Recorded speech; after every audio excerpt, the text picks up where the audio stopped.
And welcome back to Final Fantasy XIV. Let's continue on that main story quest line.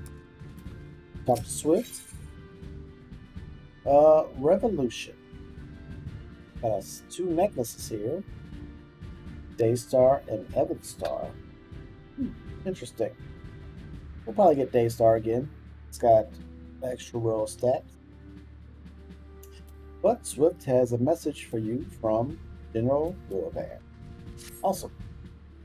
Flame Journal left word that you were to proceed to Fragrant Chamber as soon as you return. We wish to discuss the recent discoveries as well as the results of our own investigation. Master Alphanet has already been informed and should be waiting for you outside. Pray proceed with the Royal Promenade with all haste and speak with Bartholomew. Away we go. Oh, there's a hunt board right there. Oh, can we, oh, we cannot, no. Where are we headed? The Royal Chamber. Can we get through there this way? No, this is the closest.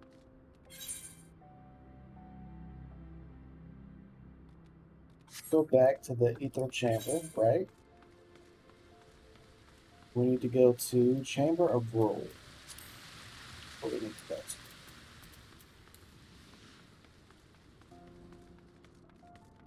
So for the Poet's gear, I bought all I can buy for my people. Ethernet, Chamber of Rule, right? Yeah, I bought all the Poetics gear, so I don't need to grind them out anymore. Which is nice.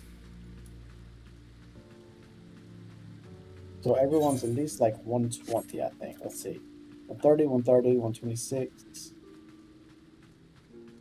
178, 255, 126, 126, 25, 25, 24.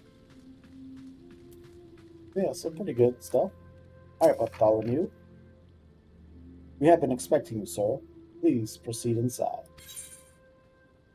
Oh, that's it. Maybe there's more.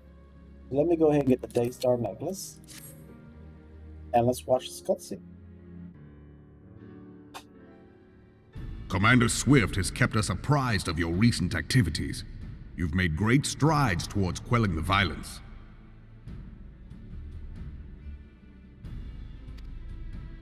Despite our best efforts to determine what provoked this uprising, the truth continues to elude us.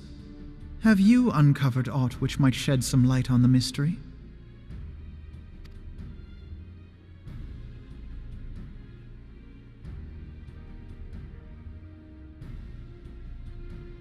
This information does not leave this room.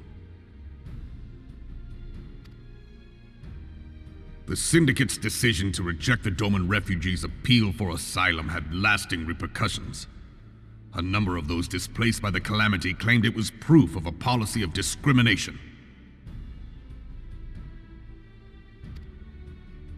Together with a group of Alamegan refugees, they organized a series of demonstrations to protest against the Sultanate. Demonstrations which became heated, but did not descend into violence. Until a certain incident served as a call to arms. A unit of brass blades sent to supervise a demonstration loosed arrows upon unarmed protesters. It was this atrocity which prompted the refugees to take up arms. I need not tell you what followed. We assumed at first that the attack was born of a miscommunication. When emotions run high, they happen.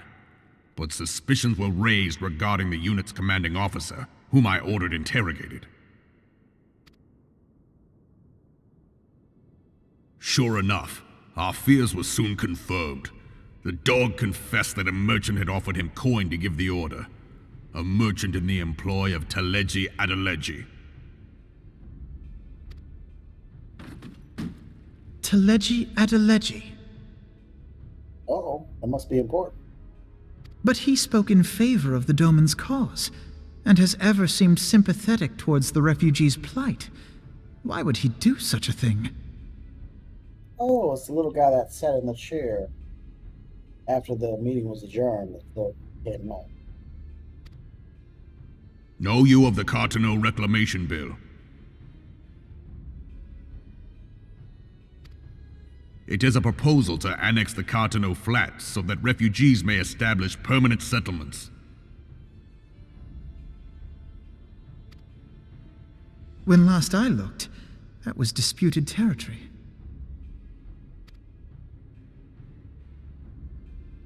Aye. Some might even call it a battlefield.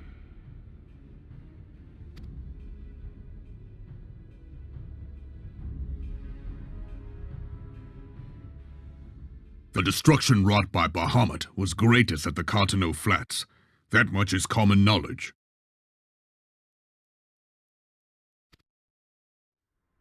What is less well known is that his rampage laid bare ancient Allagan ruins, of which no record existed. There are certain differences of opinion as to how these ruins should be handled, which is why each nation maintains a military presence in the region to this day. Yet differ though we may, we are still allies. Therefore, in the interest of preserving the Eorzean alliance, we have reached an agreement. Any conflict which may arise during the course of military exercises in the region shall have no bearing on relations between our nations. In full knowledge of this delicate state of affairs, Teleji Adeleji proposed the Cartano Reclamation Bill. Bunch of armor? A shameless bloody ruse which stands to benefit him in but one conceivable way. Make him rich, I bet. If successful, he will gain control over the disputed territory under the guise of assisting in the resettlement effort. And you can be sure he'll build an orphanage next to every Allagan ruin.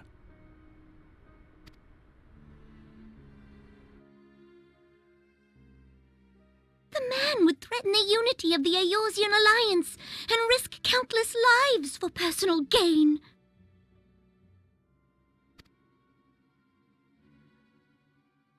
He walks a path all his own, independent of any faction and beholden to none of his fellows on the Syndicate. By inciting the less fortunate to violence, he hopes to convince others that the Cartano Reclamation Bill is the only viable solution. Pretty good plan. His sympathy for the plight of the Domins was not but posturing to gain credibility with the refugees. Of that there can be no doubt.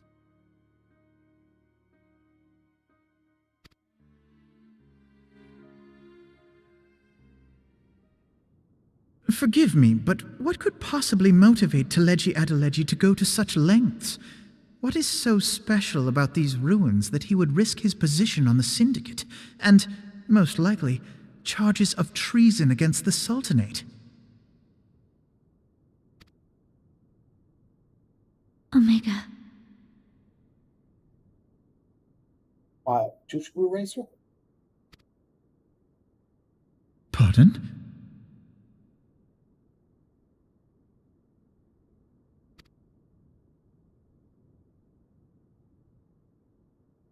An Allagan monstrosity, not unlike the Ultima weapon. Mayhap larger, we know not. It has yet to be fully excavated. Allagan inscriptions indicate that it was created to fell Bahamut himself. If accurate, it might explain why Nail Van Darnus chose to bring the Red Moon down upon the Cartano Flats. Given the ends he went to ensure Eorzea's annihilation, destroying the one weapon which could stay the Elder Primal may well have seemed like good sense. When first I bore witness to the power of the Ultima weapon, I doubted the evidence of my senses. And now you tell me there is another such weapon, one which could contend with Bahamut. Bahamut! Aye, we were skeptical ourselves. Truth be told, until the Ultima weapon's existence came to light, we thought the inscription had been mistranslated. At present, Omega is more akin to a fossil than a tool of war, having long since ceased to function. As such, its true potential cannot accurately be gauged.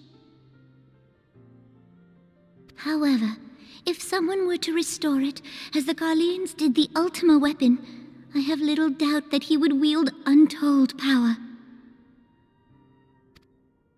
Power enough to subjugate Uldar like as not, and the rest of Eorzea besides, which is doubtless why Teleji Adeleji yearns to have it. That he should aspire to world domination. He who has ever walked 2 paces behind Lord Lolorito in matters of commerce.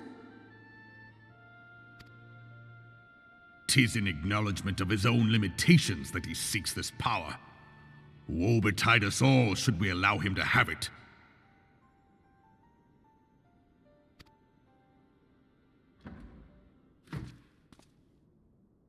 Pray waste no time chasing rats.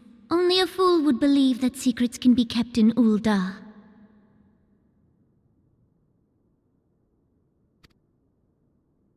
It would seem the implications of the Sultanate's refugee problem are rather more far-reaching than we assumed.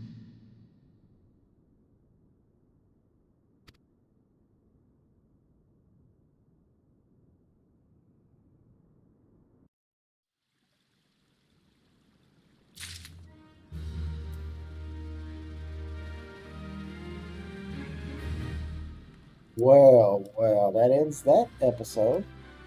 That took a turn for the craziness. Join us tomorrow. We'll talk to Alfred and get our next quest. Till then, y'all take care.